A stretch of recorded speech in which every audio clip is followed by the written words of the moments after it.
안녕하십니까? 네, 그러면은 제가 먼저 이번 세션이 지연된 것에 대해서 사과 말씀을 드리고자 합니다. 그래서 저희가 오늘 이 세션을 이제 레코딩을 하는 방식으로 진행하고자 합니다. 저의 이름은 김지영이라고 합니다. 저는 통일부 산하의 통일교육원에서 교수로 재직하고 있습니다. 오늘 한국 이 평화 포럼에 참여하게 되어서 아주 기쁘게 생각합니다. 한반도에서 평화 관련되는 이야기를 나누어 볼 텐데요. 이번 세션에서는 특히나 이 북한 관련되는 유엔 제재 그리고 비핵화 관련해서 이야기를 해 보도록 하겠습니다. 오늘 강연자로는 토마스 비어스테커 교수님을 모셨습니다. 교수님 안녕하십니까? 오늘 교수님과 함께 이 세션을 진행하게 되어 기쁘게 생각합니다. 먼저 발표를 청해 듣기 전에 비어스테커 교수님에 대해 간단히 소개를 해드리겠습니다. 비어스테커 교수님께서는 오랫동안 제네바 국제개발대학원에서 교수로 일하시면서 국제안보 및 분쟁 연구 관련 게스티커 교수로서 일을 하고 계십니다. 그리고 또한 1996년부터 활발한 저술 활동을 하고 계시며 사회적 구성체로서의 국가 주권 그리고 또한 글로벌 거버넌스에서 사적 권위에 출연 2002년 그리고 또한 2016년도에는 표적 제재 유엔 행동의 영향과 효과라는 저술을 내셨습니다. 오늘 주제와도 관련이 있죠. 그 외에도 글로벌 거버넌스, 국제기구 및 유엔 체제의 거버넌스 메커니즘에 대한 10여 권의 책을 집필 혹은 편집하셨습니다. 교수님의 발표를 먼저 40분 정도 청해 듣고 나머지 20여 분 정도 Q&A 시간을 갖도록 하겠습니다. 그래서 원래 이제 저희가 사실은 이것을 라이브 스트림으로 하고 그래서 청중분들로부터 질문을 이제 라이브로 받고자 했으나 현재 기술적인 어려움으로 인해서 제가 청중분들을 대신해서 강연을 듣는 동안 질문을 적어보도록 하겠습니다. 감사합니다. 안녕하십니까? 오늘 친절한 소개 말씀 감사드립니다. 뿐만 아니라 오늘 이렇게 특별 세션의 연자로서 초대해 주셔서 감사합니다. 물론 본 발표를 저희가 직접 한국에 가서 하지 못하게 돼서 아쉽습니다만은 또 굉장히 저희가 어려운 시기를 헤쳐가고 있는 것 같습니다. 그럼 제 발표를 바로 시작하도록 하겠습니다.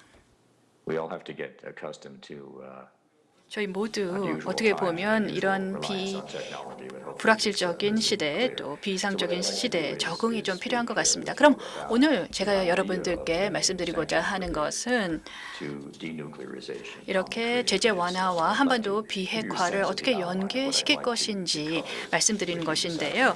오늘 말씀드릴 발표엔 개요에 대해서 좀 보겠습니다. 국제적인 제재에 대해서 말씀을 드릴 텐데요. 간략하게 말씀드리겠습니다. 대부분의 사람들이 제재를 좋아하지는 않습니다. 근데 제재 관련해서 이 유엔의 또 유엔 안보리에서 정의하고 있는 또 유엔 안보리에서 결정하고 있는 제재 그리고 북한에 대한 이런 제재에 대해서 설명드리고자 합니다. 어떻게 보면 많은 예외적인 사항들이 있고요. 또 예외적이라는 특징을 가지고 있을 뿐만 아니라 또 미국 같은 경우에는 이제 최대 압박이라는 접근법을 가지고 접근을 하고 있는 것을 볼 수 있습니다. 또 저희가 의도하지 않았던 제재의 결과, 제재의 여파에 대해서도 말씀을 드리겠고요. 또 UN 유니버시티와 스위스 피스라는 기관과 함께 제가 공동으로 진행을 했던 연구 결과를 말씀드리고자 합니다. 제재와 중재에 대한 내용을 가지고 저희가 연구를 했는데요. 이런 제재와 중재가 전반적인 이제 북한에 대한 제재하고도 연관이 있기 때문에 좀 설명을 드리고요. 어떤 종류의 제재 완화의 종류가 있는지 말씀을 드리면서 좀 더 구체적으로 발표 장표를 통해서 어떠한 그 제재 완화와 비핵화 간의 관계가 있을 수 있는지 살펴보고 미래를 전망해 보면서 마무리를 할까 합니다. 그리고 발표를 마무리하면서 약간의 시간을 남겨두어서 토론이 진행될 수 있도록 하겠습니다. 그럼 먼저 국제 제재에 대해서 살펴보겠습니다. 제재를 좋아하는 사람은 없습니다. 저는 제재를 연구하고 있고 제재가 굉장히 놀라운 주제다라고 생각을 합니다만은 이 제재 자체 그리고 이 제재를 적용하는 아이디어 자체를 선호하지는 않습니다. 제재를 좋아하지 않는 이유는 예를 들어서 뭐 금융이 됐던 교육이 됐던 또 개인들이 이동을 하거나 여행을 하든지 이런 이동의 자유에 있어서 방해가 되고 교육에 방해가 되기 때문이죠. 또 인도적으로 부정적인 영향으로 이어지는 경우도 있습니다. 사실 그 제재 설계 자체 때문에 그런 결과가 나오는 것은 아닐 수 있겠습니다만은 실행 과정에서 발생하고 있는 결과이죠. 또 제재를 안 좋아하는 이유 중에 하나는 많은 사람들이 또 그 제재를 통해서 절차 위반을 많이 보고 있습니다. 그래서 개개인 그리고 개별적인 표적 제재를 통해서 기업이라든지 다양한 법인이라든지 아니면 객체들 간의 절차 위반이라든지 제재에 따른 위반이 많이 발생하는 것을 볼 수 있습니다. 공정한 공지라든지 또 거기에 따른 적절한 보상이라든지 여러 가지 조치들이 적절히 이루어지지 않아서 또 제재를 좋아하지 않는 경우를 볼 수 있습니다. 그리고 또 그 당위성, 또 타당성에 대해서도 많은 의문을 제기를 하고 있죠. 다양한 제재를 보게 되면은 그리고 다양한 그 제재를 가하게 되는 그런 환경, 에피소드들이 존재를 하고 있는 것을 볼 수 있는데 이게 효과적인 경우는 특정 행동을 못하도록 금지시키거나 이런 여러 가지 원하는 결과를 낳는 데 있어서 이런 제재들이 이루어지는 것을 볼 수 있는데 또 원하는 결과로 이어지지 않는 경우도 있습니다. 근데 제재를 통해서 이 제재들이 국가들 그리고 영내 기구들 그리고 국제 기구들에 의해서 제재들이 이 효과성에 있어서 많은 의문이 있음에도 불구하고 사용되는 경우가 있는 경우들을 볼 수 있는데요. 그 이유가 무엇일까요? 대안을 고려해 봤을 때 이런 제재들이 가장 최고의 선택지인 경우가 많기 때문이다. 그래서 제재 적용이라든지 또는 억압적인 그리고 강제적인 조치보다는 제재가 어떻게 보면 최적의 선택지이기 때문에 선택되고 있는 경우도 있는 것을 볼 수 있습니다. 제가 북한에 대한 제재를 언급을 드리면서 예외성, 이게 예외적인 특성을 가지고 있다라고 말씀을 드리는데요. 그 이유는 먼저 북한에 대한 제재는 의문의 여지 없이 가장 포괄적인 유엔의 제재이다라고 할 수 있겠습니다. 오늘날 있었던 그 제재 중에서 가장 포괄적이죠.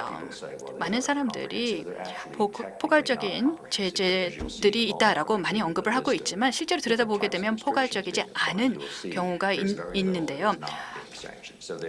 그리고 특정 체계나 조치에 대해서 제재가 이루어지지 않는 경우도 있죠. 사실 이런 제재 조치들을 보게 되면 특정 국가에 대한 임바고라든지 금융 제재 등이 있는 것을 볼 수가 있는데요. 보게 되면은 크게 세 가지의 광범위한 비차별적인 조치가 있는 것을 볼 수 있습니다. 금융에 대한 제재, 유류에 대한 제재, 단순히 유류뿐만 아니라 유류 관련된 모든 제품에 대한 제재이고요. 이동에 대한 통제입니다. 가 있습니다. 근데 저희가 이것을 비차별적이다라고 부르는 것이 섹터별로 구분되어 있지 않고요. 이게 비간접적으로 전체 인구에 대한 영향을 미치고 있기 때문에 그 영향도 경제적으로 전체 국가에 미칠 수 있고 전체 국가에 대한 영향이 광범위하게 미칠 수 있기 때문에 저희가 비차별적으로 구분을 하고 있습니다. 근데 이 제재의 전반적인 그 제재 강도를 측정을 해보게 되면은 특히 저희 뭐 사회학자라든지 경제학자들이 이런 제재 강도에 대해 측정을 하는 연구들을 진행을 합니다. 1 같은 경우에는 굉장히 표적적인 그런 체계입니다. 그래서 표적 제재를 할 경우에는 저희가 전체 강도에 있어서 1로 구분을 합니다. 소말리아 같은 경우에는 저희가 그 강도가 1이다라고 했습니다. 그리고 뭐 3 같은 경우에는 교육에 대한 임바고 정도 해서 한 3이라고 하는데 전체 강도가 6단계라면은 북한에 대한 제재는 5단계 정도라고 볼 수 있습니다. 15개의 유엔 제재가 제재가 있는데 대부분의 제재는 1과 3 사이에 있습니다. 그래서 평균가 2.3단계라고 볼 수 있는데 북한 같은 경우에는 5단계의 강도를 보이고 있다는 것이죠. 추가적으로 유엔의 제재는 EU 제재와 함께 병행해서 자율적인 제재 조치가 함께 적용이 되고 있는 것을 볼 수 있습니다. 북한에 대한 제재는 유엔뿐만 아니라 EU, 미국과 제재와 함께 병행해서 진행되는 것을 볼 수 있습니다. 굉장히 이제 작게 보이고 있습니다만 이게 전반적인 그 강도를 측정하고 있습니다.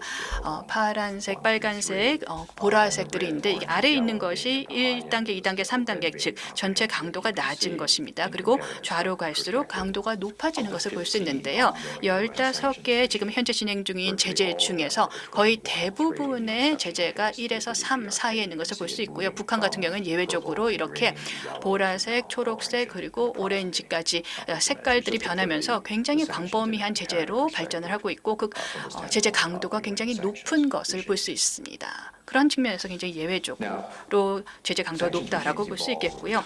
이 제재 체계 자체는 시간이 지나면서 진화하고 진보하는 것을 볼 수 있습니다. 우선 시기를 보여주고 있는데요. 북한에 적용되고 있는 유엔의 제재를 지금 단계별로 보여드리고 있습니다.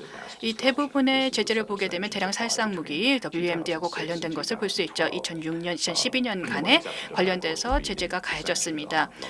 또 이 당시에는 사치품에 대한 제재도 있었습니다만 대부분 WMD 관련된 제재였다라고 할 수 있겠습니다. 근데 2013년, 15년에는 금융 그리고 이동 관련된 제재가 가해졌습니다. 물론 조건부로 적용이 되었죠. 그래서 블랙핏 밴으로 적용이 된 것을 볼 수 있는데요. 예를 들어서 이동 중에 있는 물건 중에서는 의심스러운 물건들이 있다라는 그런 가정하에 이런 원자재들이나 물건들을 강제로 징수하는 이런 제재들이 가해진 것을 볼 수 있습니다. 2016년 같은 경우에 광범위한 섹터별 제재가 있었습니다. 그래서 북한 같은 경우에는 핵무기 관련된 핵 원료 관련된 제재가 있었고요. 또 유류 수입이 제재가 되었습니다. 그리고 석탄 수출에 대한 제재도 있었습니다. 북한의 주요 수입원이었기 때문에 수출에 대한 제재도 있었습니다. 2017년 같은 경우에는 앞서 언급드린 모든 제재에 추가적으로 즉 위상을 모두 포함하고 조업권에 대한 제재도 있었고요. 또 경제적인 활동뿐만이 아니라 다른 경제적인 활동에 대한 제재들이 있는 것을 볼 수 있습니다. 해외 노동자 송금에 대한 제재도 있었던 것을 볼 수 있습니다. 전체 범위를 보게 되면 개별적인 제재가 있고요. 현재 80명에 대한 개인에 대한 제재가 있고요. 75개에 대한 기업 또는 법인에 대한 제재가 있고요. 66 선박에 대한 제재가 있습니다. 유엔이 지정한 전문가 패널이 지정한 선박에 대한 제재도 있고 또 이런 그 선박의 수는 늘어나고 있습니다. 또 그 외에도 비경제적인 제재가 있는 것을 볼 수 있습니다. 외교적인 그리고 무기 수출입에 대한 제재, 앞서서 사치품 거래에 대한 제재도 말씀을 드렸고요. 또 핵무기 원료에 대한 제재도 있습니다. 그 외에도 섹터별 제재가 있습니다. 조업, 노동, 섬유, 석탄에 대한 제재도 있고요. 비차별적인 제재도 있죠. 금융, 유류, 그리고 이동에 대한 제재인데요. 굉장히 포괄적이죠. 여기서 빠진 것은 아마 관광 정도일까요? 그래서 관광 정도만 빼고는 모든 것들이 다 들어가 있다라고 볼 수 있는 굉장히 포괄적인 제재입니다. 근데 관광 같은 경우에는 북한 자체가 임박고를 걸어놓고 있고 더 이상 이제 관광 관련된 활동들이 없는 것을 볼 수 있습니다. 그래서 실제로 보게 되면 굉장히 예외적인 제재 조치인 것을 볼 수 있습니다. 한 가지 왜 유엔 제재에 저희가 집중을 하고 있는지, 왜 유엔 제재가 중요한지에 대한 질문을 할 수 있겠는데요. 여기서 저희가 살펴봐야 될 것은 북한의 체계는 이란 제재하고 상당히 성격이 다릅니다. 이란 같은 경우에는 미국의 제재가 지배적이었습니다. 미국의 일방적인 JCPOJ 2018년 철회가 되었습니다만은 관련해서 미국이 자율적인 제재를 적용을 했고 미국 주도적으로 이런 제재들이 일어난 것을 볼 수가 있습니다. UN 제재 같은 경우에는 북한의 경우 굉장히 중요한 것이 지난 몇 년 전까지만 하더라도 상대적으로 러시아, 중국에 의해서 이루어졌고 중국 같은 경우에는 가장 중요한 북한의 교역국이었습니다만 또 제재를 가하고 있는 국가 중에 하나였습니다. 중국 같은 경우에는 전반적인 북한 제재와 관련해서 굉장히 중요한 행위 국가 중에 하나이죠. 그래서 중국의 실행 또 중국의 제재 적용이 무엇보다도 굉장히 중요하게 작용을 하고 있습니다.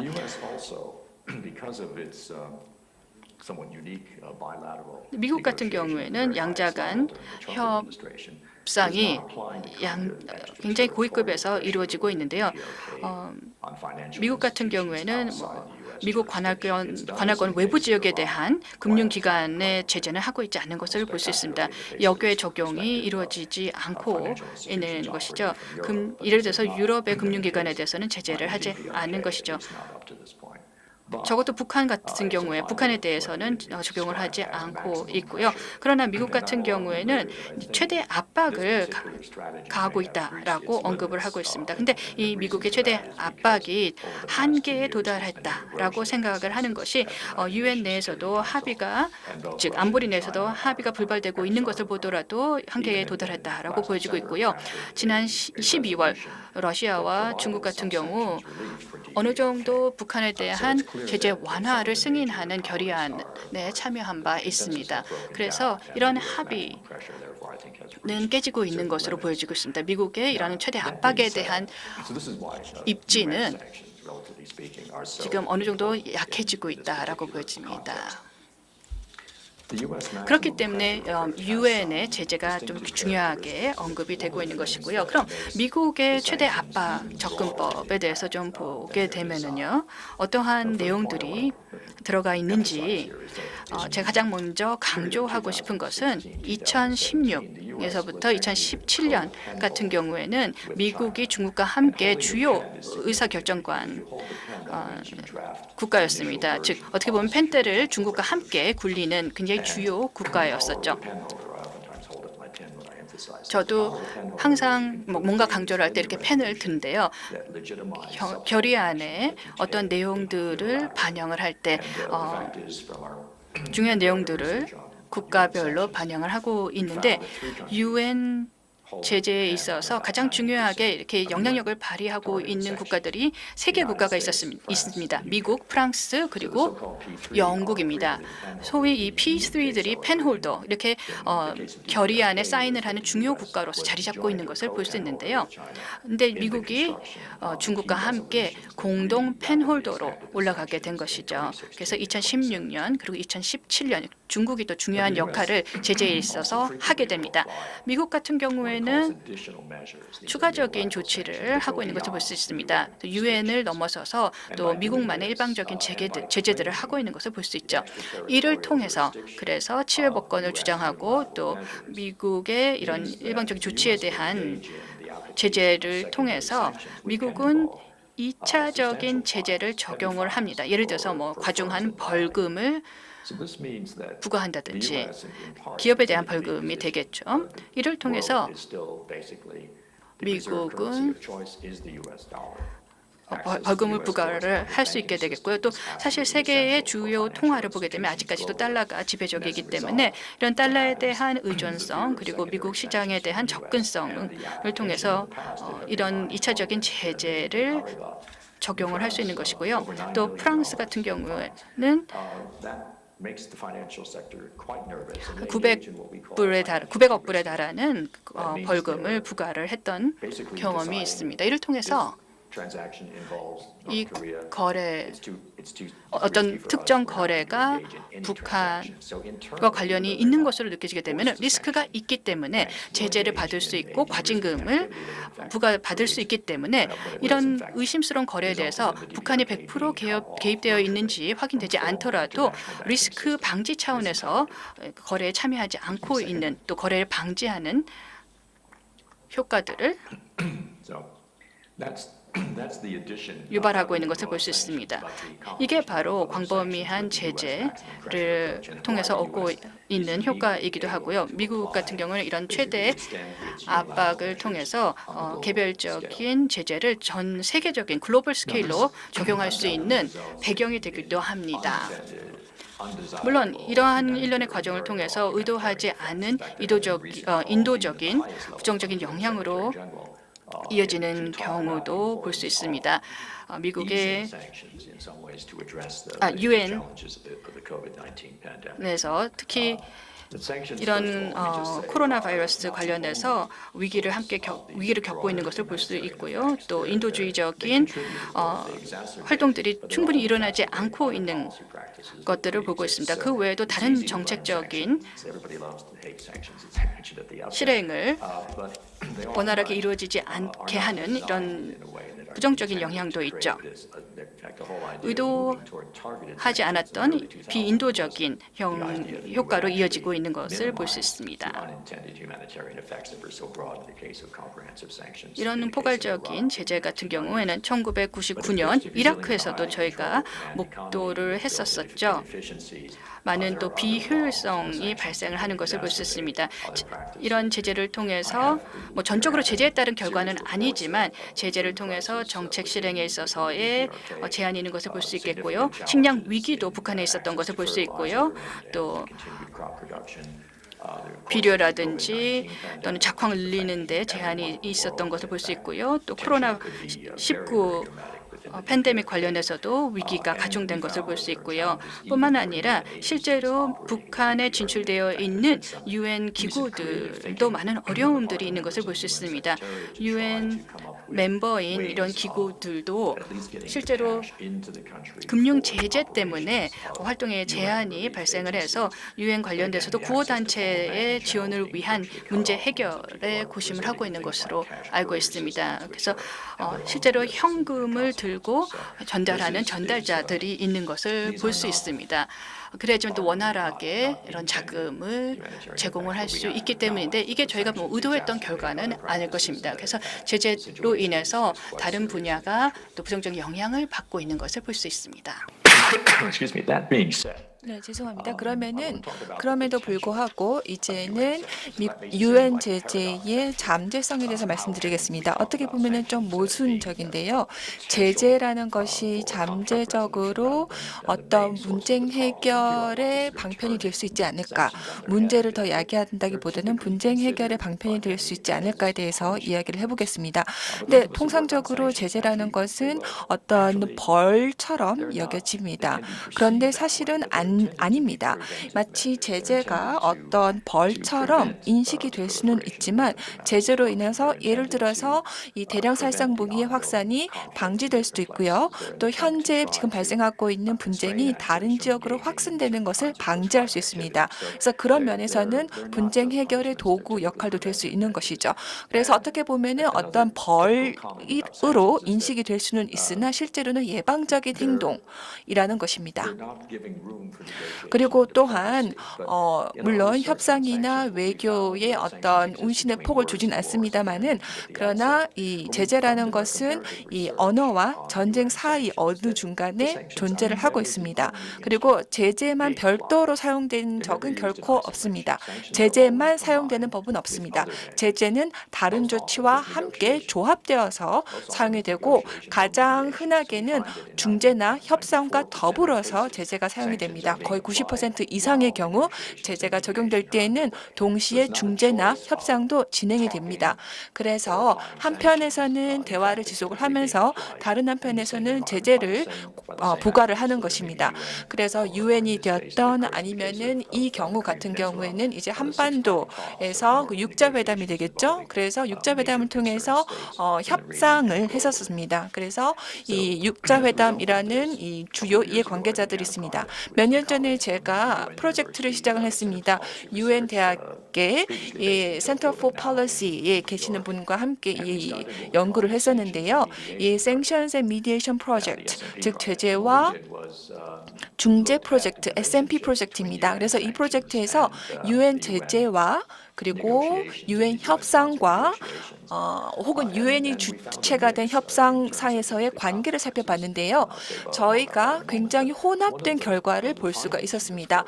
일단 이 프로젝트를 통해서 저희가 발견한 것은 미디에이션, 즉 중재, 3자가 나와서 중재를 하는 거고, 즉 양측이 다 서로 수용을 하는 제3자가 중재자 역할을 하는 것이죠.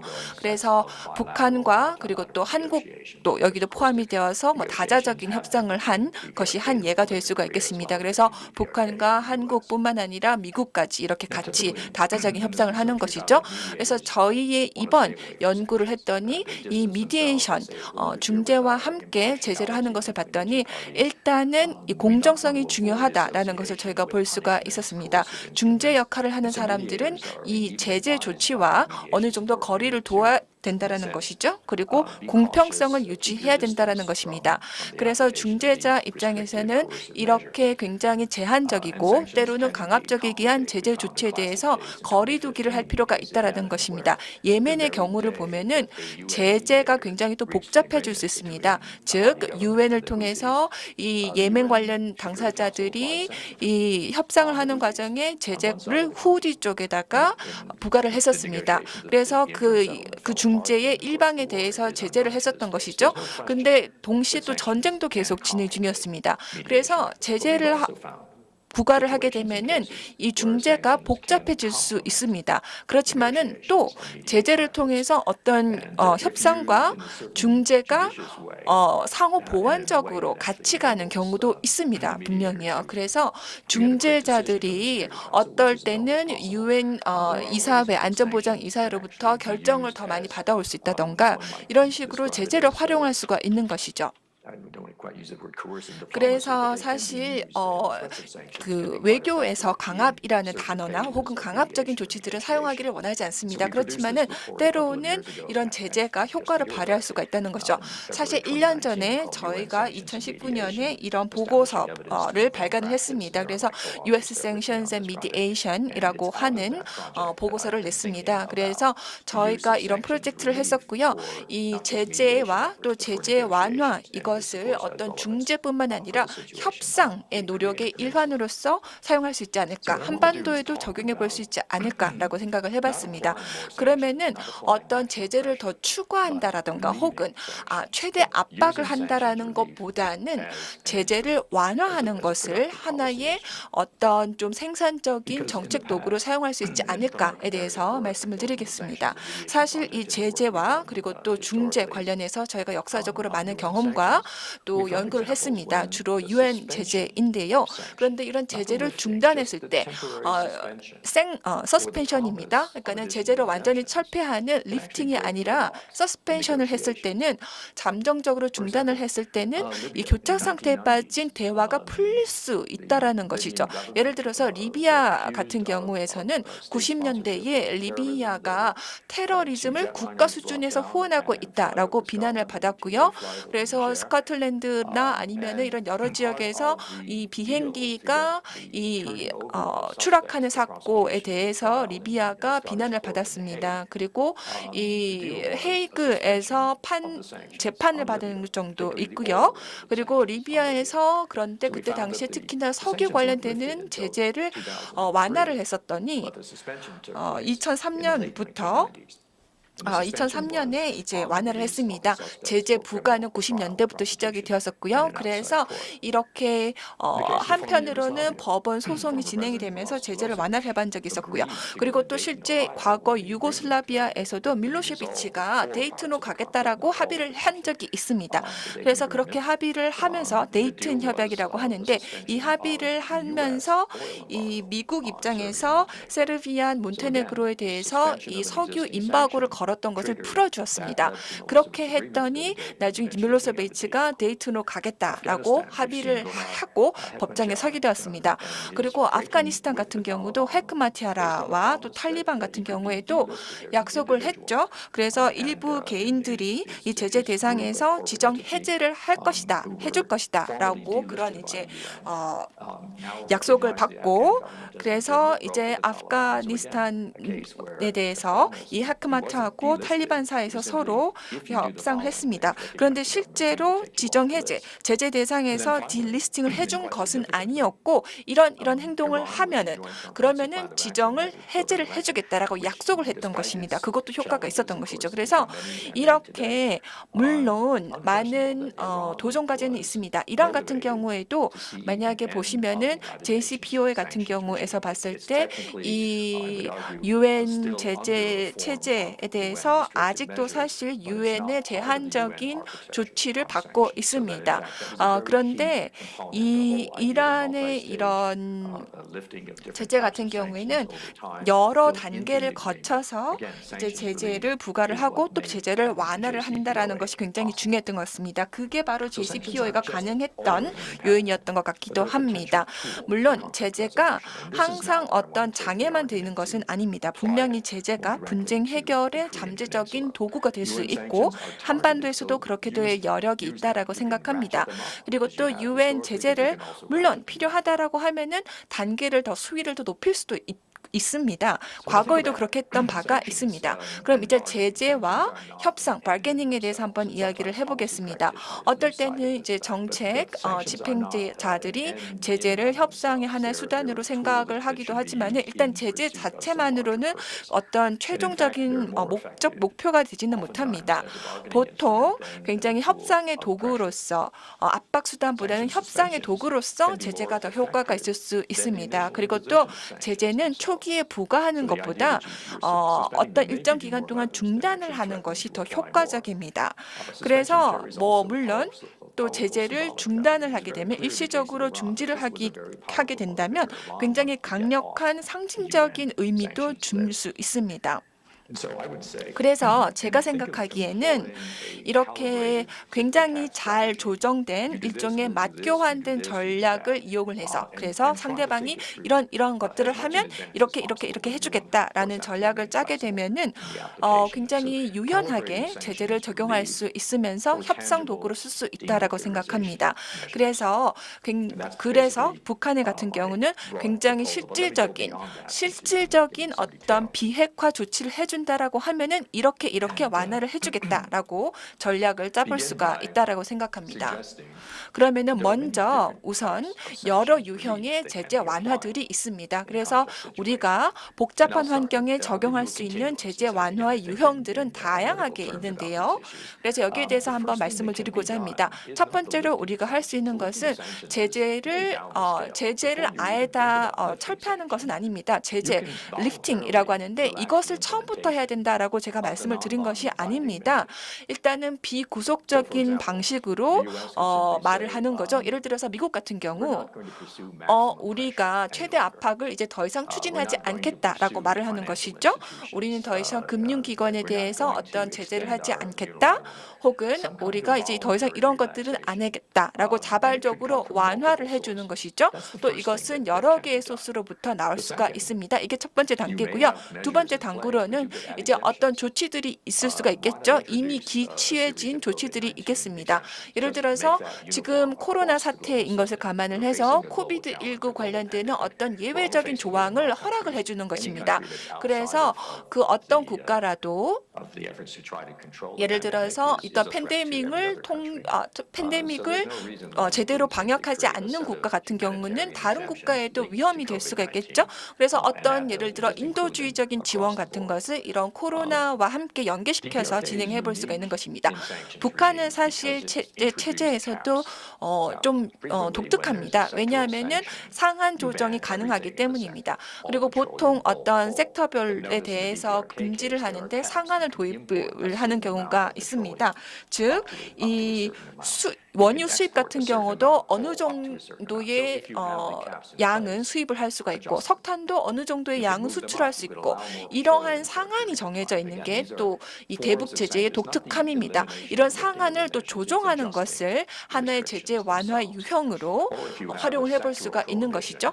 혹은 또 영역별, 섹터별 접근법을 쓸 수가 있습니다. 예를 들어서 해외에서 일하는 노동자들의 어떤 본국 송환금 이런 것과 관련해서 어느 정도 금액까지 허용을 해줄 것인가, 어느 정도 금액부터는 허용을 안 해줄 것인가 이런 식으로 또 생각을 해볼 수가 있는 것이죠. 그래서 이러한 제재 조치에 대해서 어떤 상한치를 조정함으로써 제재의 그 수위를 조절할 수가 있다는 것입니다. 제재를 리프팅, 완전히 철폐하는 것은 가장 마지막으로 해주는 것이죠. 리비아 같은 경우도 90년대 후반쯤에 그때 제 생각에는 제재 서스펜션, 잠정 중단이었던 것 같습니다. 그때는 어떤 기간을 두고 나서 제재를 이제 잠정적으로 중단을 해줬습니다.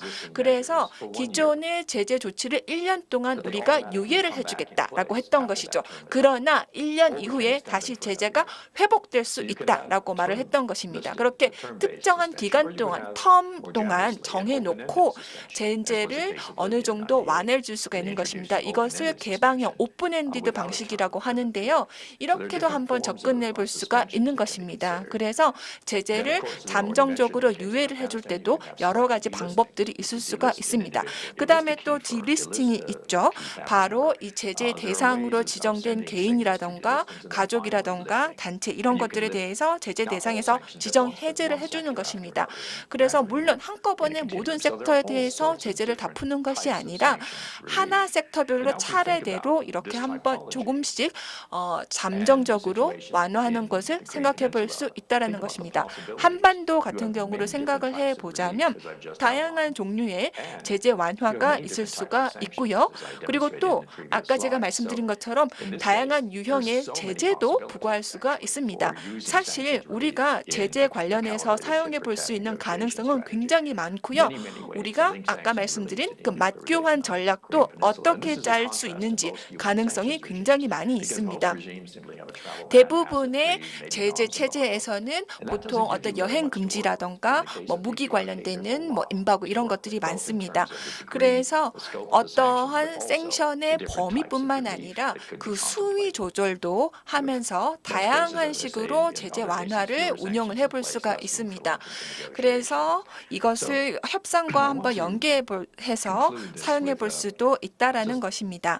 그러면은 어떻게 보면은 조금 개괄적인 이야기이긴 하지만 그래서 아직 뭐 완전하게 짜여진 계획이라고는 할 수 없습니다만은 한번 이렇게 생각해 볼 수가 있겠다라는 차원에서 어떠한 단계로 협상을 해 나가면 좋을지에 대해서 한번 제 생각을 말씀드리도록 하겠습니다. 물론 한반도의 비핵화를 목표로 하는 것이고요. 그 목표를 향해 나가는 어떤 단계적인 제 생각을 말씀을 드리도록 하겠습니다. 물론 2018년도 인터내셔널 크라이시스 그룹 리포트를 에도 나와 있는 내용인데요. 그래서 저와 이 스위스에 있는 저의 다른 동료들이 그러면은 어떠한 종류의 제재 완화를 이 각 단계별로 협상의 각 단계별로 사용해 볼 수 있는가에 대해서 저희가 한번 생각을 해봤습니다. 그러면 일단 첫 번째로는 적절한 환경을 조성하는 것이 필요할 텐데 그러면은 즉 다음에 공식적인 협상을 시작하기 위해서는 무엇이 필요할지에 대해서 생각을 해보는 거죠. 그래서 김정은 위원장하고 뭐 트럼프 대통령 사이에서의 어떤 공식적인 합의 이 다음 단계로 또 넘어가기 위해서는 무엇이 필요할 것인지 그 다음에 그 다음 단계 예를 들어서 IAEA 사찰이라던가 아니면은 CTBT 포괄적 핵실험 금지 조약으로 다시 돌아오기 위해서는 뭘 어떻게 하면 좋을지 그리고 또 포괄적이고 최종적인 합의 도출을 하기 위해서는 뭐가 선행이 되면 좋을지 마지막으로 합의를 시행하기 위해서는 뭐가 같이 동반되어주면 좋을지 이런 식으로 한번 생각을 해보는 것입니다. 이런 틀을 가지고 생각을 해보면 좀 더 창의적으로 제재 완화를 활용할 수 있는 법을 생각해 볼 수 있게 됩니다. 그래서 무조건 비핵화를 하면은 섹션을 풀어주겠다라고 하는 것이 아닌 거죠. 그래서 물론 지금 사실 많은 것들이 이루어졌고 조용하게 그리고 다양한 방식으로 멀티 트랙으로 많은 것들이 이뤄왔습니다. 그래서 이제 물론 이 아이디어가 다 작동될 거라는 것은 아니지만은 간단하게 아이디어를 공유를 해보자면 일단 북한은 일단 핵 및 장거리 미사일 테스트 유예에 대해서 이제 재선언을 해볼 수가 있겠습니다. 북한에서 이런 제스처를 취해준다라고 하면은 굉장히 유용할 것 같고요.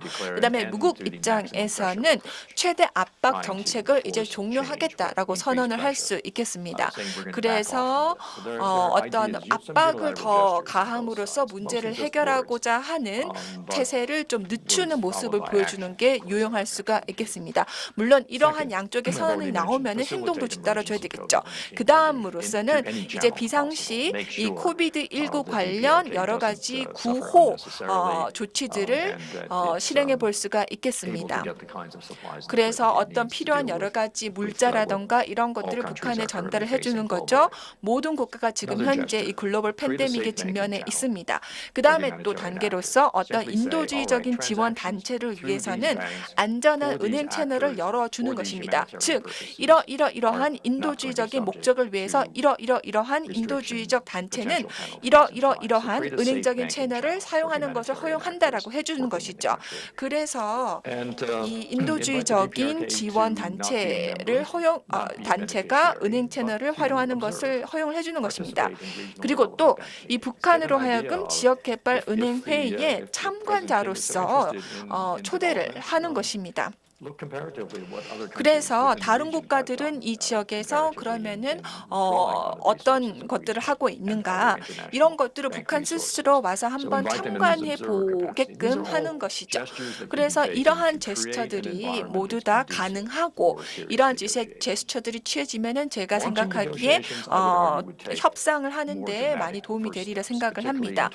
그리고 특히나 이 제재 완화에 대해서 일단 처음으로 첫째 단계에서는 일단은 미국의 2차적인 제재는 어떤 핵이나 탄도미사일 관련 금지를 어겼을 때만 적용하도록 하는 것입니다. 그래서 사실 2016년도 이후로는 사실 이 제재가 크게 확장되지는 않았습니다만은 굉장히 명백하게 북한이 핵이나 탄도미사일 관련 금지를 어겼을 때만 미국의 2차적인 제재를 적용하도록 제한을 하는 것이죠. 그다음에 또 북한의 석탄 수출 제한의 규모를 줄이는 것입니다. 이렇게 되면은 북한 입장에서도 수입이 주는 게 될 것이고요. 물론 제가 이제 북한 경제에 대해서 여기서 상세하게 말씀드릴 필요는 없다라고 생각을 합니다. 그 다음에 이제 또 석유 수입의 상한을 높여줄 수가 있겠죠.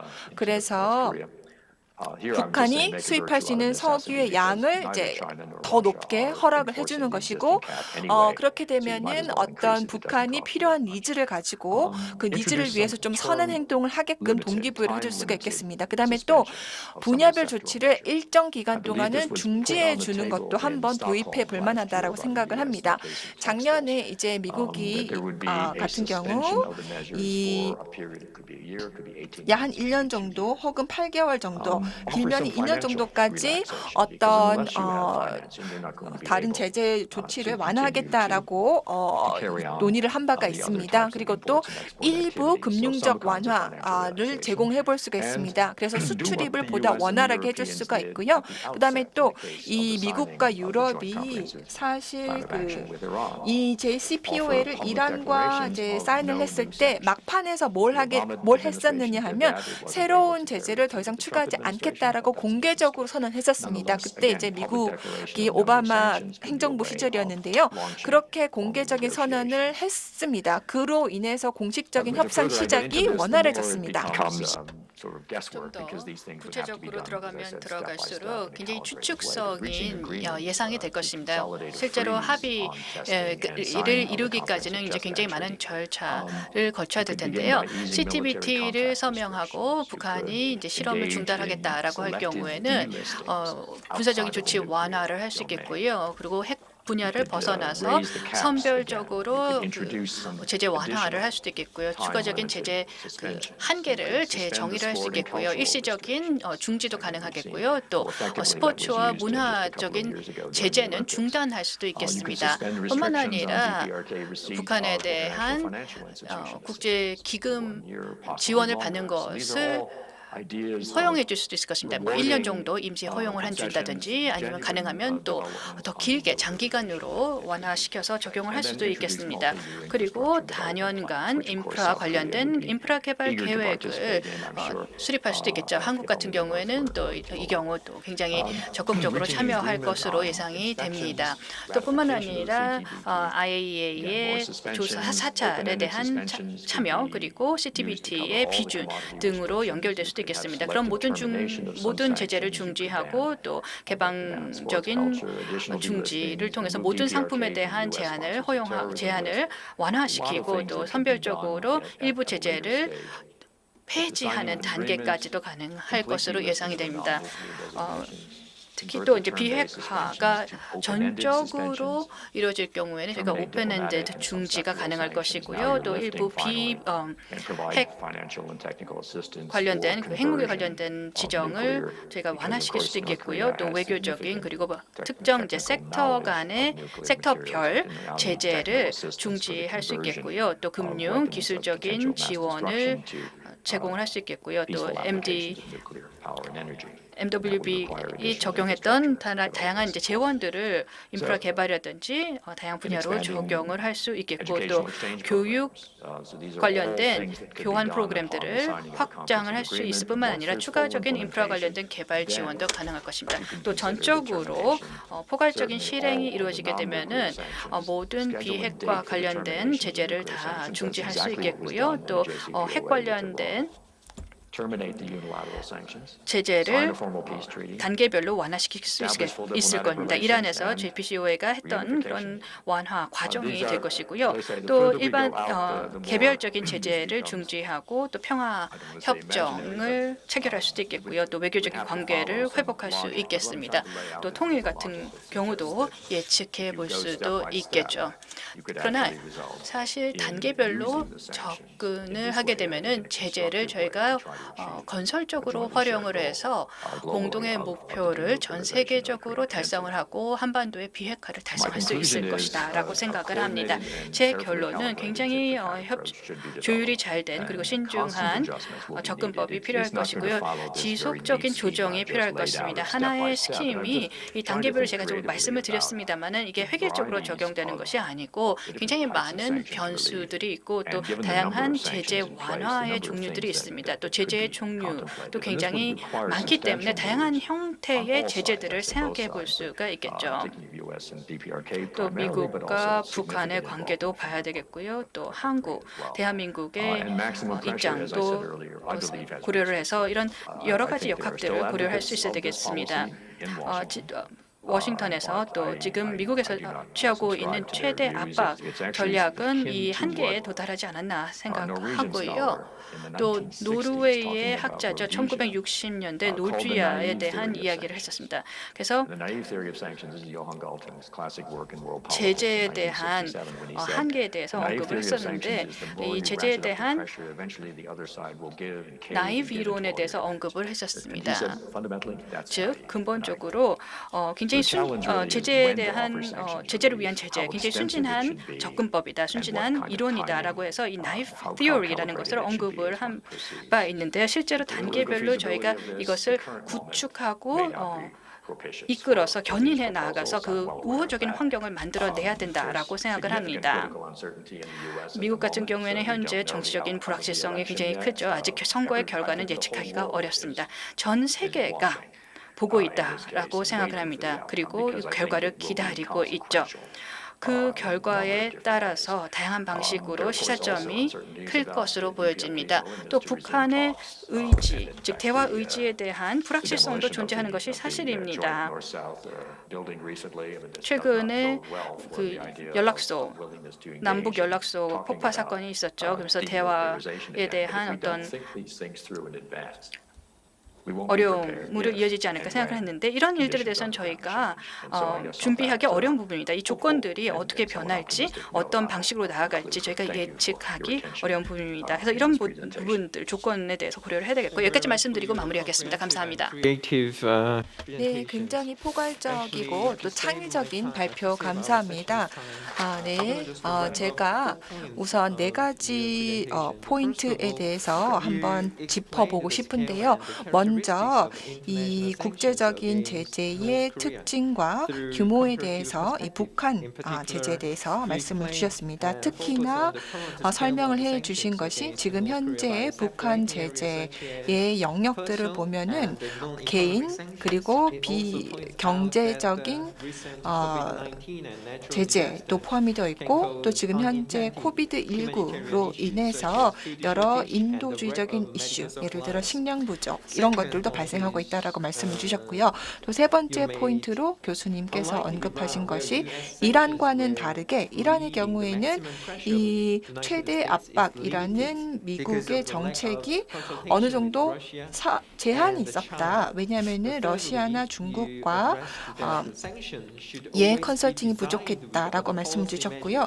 그리고 또 이 정책 고려 면에서 협상이라던가 중재 면에서 제재 완화를 사용해 볼 수 있다라고 말씀을 주셨고 마지막으로 또 이 제재 완화가 리비아라던가 유고슬라비아, 아프가니스탄 같은 경우에 제재 완화를 함으로써 협상 교착 상태를 타결할 수 있었다라고 말씀 주셨고 그게 한반도 상황에도 일어날 수 있다라고 말씀 주셨습니다. 그래서 다자적인 협상 맥락에서 제재 완화가 새로운 협상의 물꼬를 틀 수 있다라고 말씀을 주셨는데요. 그러면은 이제 제가 질문을 좀 드리고자 합니다. 첫 번째 질문은 최근에 트럼프 행정부가 이 북한과의 이 양자 협상을 선호하는 것으로 보여왔습니다. 탑다운 방식인 거죠. 다자적인 방식이라기보다는요. 그런데 다른 한편으로는 바이든은 내가 대통령이 되면은 북한과 다자주의 협상을 하겠다. 그리고 UN 제재를 기반으로 해서 다자주의 협상을 하겠다라고 말을 했는데요. 그러면은 어느 유형의 협상이 이 비핵화라는 결과를 위해서 더 적합하리라 생각합니까? 그리고 또 현재 대북 UN 제재 맥락 하에서 어떻게 생각하시는지요? 네, 제가 지금 질문을 할까요? 아니면은 나머지 다른 질문을 하시겠습니까? 시간을 절약하기 위해서 제가 질문을 마저 드리고 한꺼번에 답을 주시는 게 어떻겠습니까?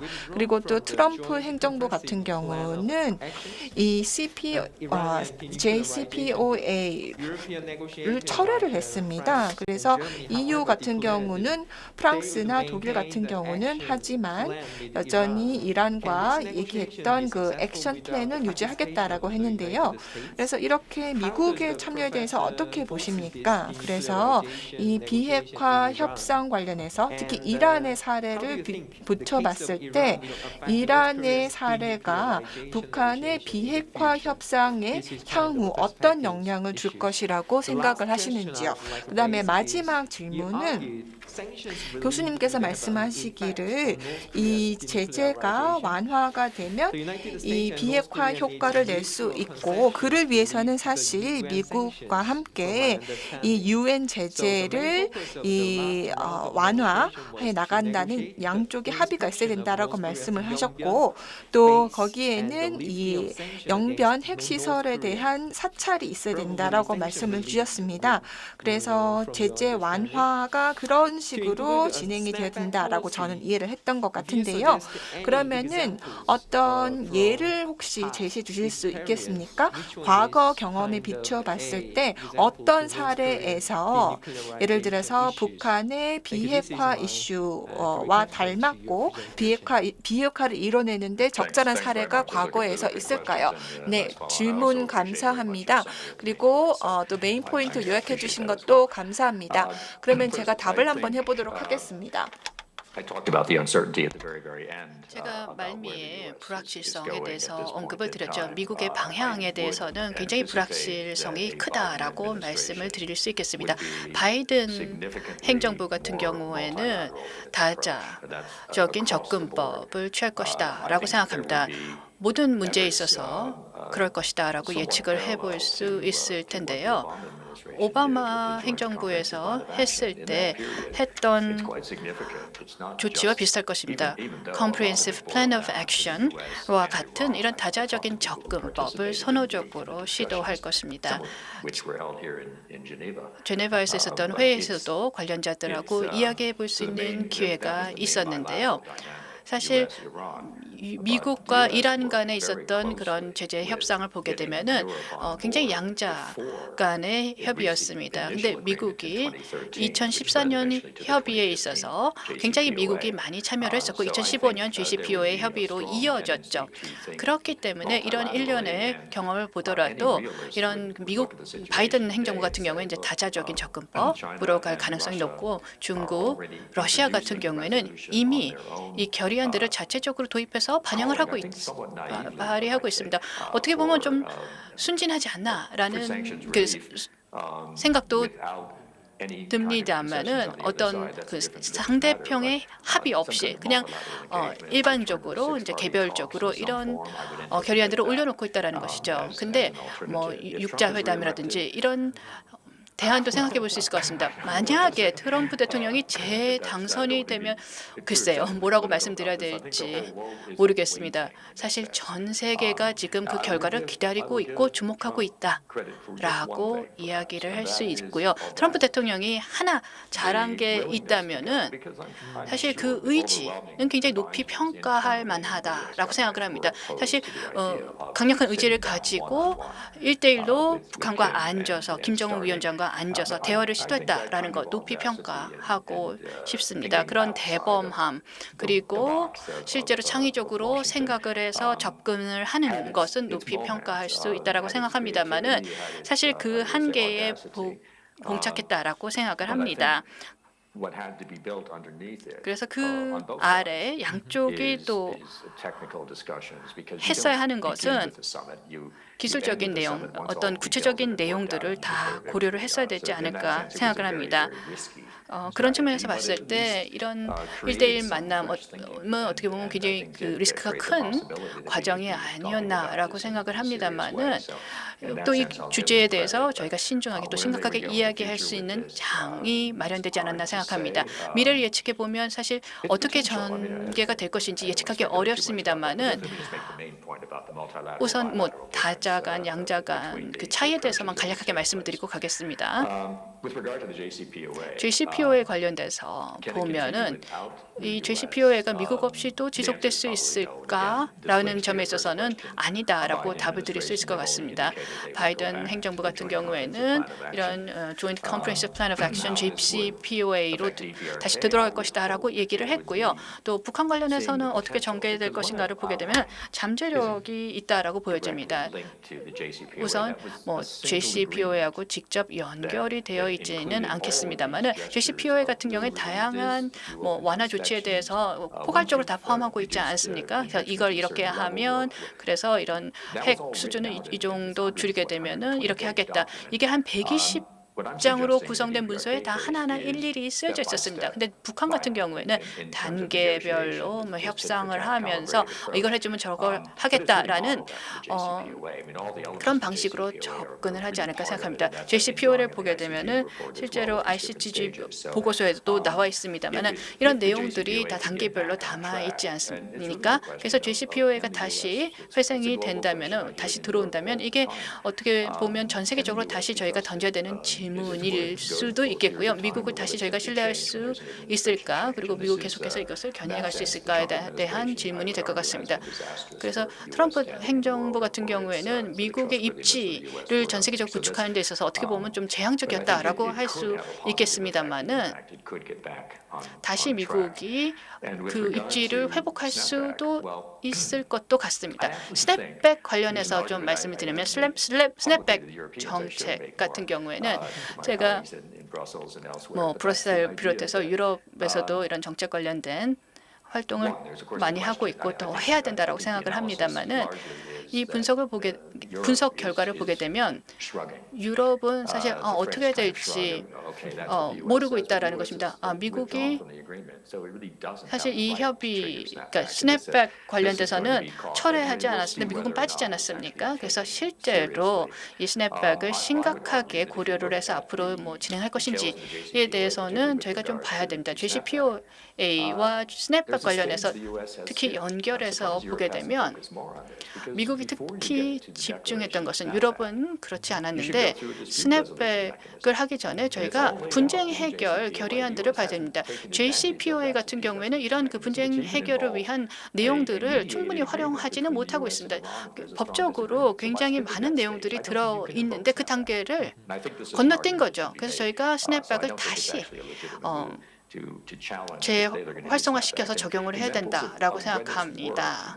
이게 정말 과거에 성공적이었냐라는 질문에 대해서 답을 드리자면 제가 봤을 때는 일시적인 제재 완화는 스냅백과 똑같은 효과를 낸다라고 생각합니다. 그래서 특정 조치를 일정 기간 철회를 하게 되면 이 철회되는 시점, 그 종료 시점을 보게 되면은 이게 어떻게 보면 뭐 리비아 같은 경우에는 분쟁 당사자가 협의를 하지 않았고 다시 제재는 재활성화되었습니다. 그래서 스냅백이 이루어진 것이죠. 그래서 분쟁 해결 결의안을 협의를 한다든지 이런 협상 자체를 다시 시작하지 않더라도 비슷한 효과를 내는 그 합의들이 들어가 있고 적용 가능하다라고 생각합니다. 그래서 이런 내용들이 JCPO에도 저희가 조항으로 들어가게 된 것이죠. 그래서 과거에 이런 일시적인 제재 중재들이 스냅백처럼 적용이 돼서 성공적이었던 것도 볼 수 있죠. 그래서 완전히 새로운 체계를 만들 필요는 없다라고 생각합니다. 네, 교수님 답변 너무 감사합니다. 사실 강연을 하기 전에 제 생각에 첫 번째 발표의 첫 줄이 그 누구도 제재를 좋아하지 않는다였던 것 같습니다. 한반도에 사는 우리들도 이 대북 제재 이것으로 인해서 불확실성이 있을 것이다라고 생각은 하고 있는데요. 교수님의 발표를 듣고 그리고 또 여러 국제 제재, 북한에 대한 여러 국제 제재들에 대한 분석을 듣고 보니 굉장히 또 창의적인 아이디어를 갖고 계시는 것 같고 굉장히 고무적인 것 같습니다.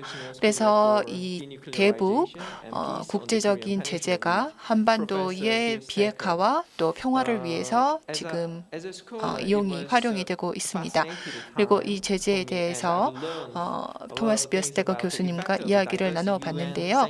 다양한 유엔 제재의 그 효과성 그리고 또 그 효과를 얻기 위해서는 또 어떠한 조건이 필요할 것인가에 대해서 교수님께서 굉장히 통찰력 있는 발표를 주셨습니다. 그래서 교수님 훌륭한 발표와 질의응답 너무 감사합니다. 이 강연을 나중에 볼 청중분들께 굉장히 훌륭한 영감을 줄 것 같습니다. 코로나 조심하시고요. 감사합니다. 네, 감사합니다. 오늘 이렇게 발표할 기회를 주셔서 감사하고 이 평화 포럼의 건승을 기원합니다.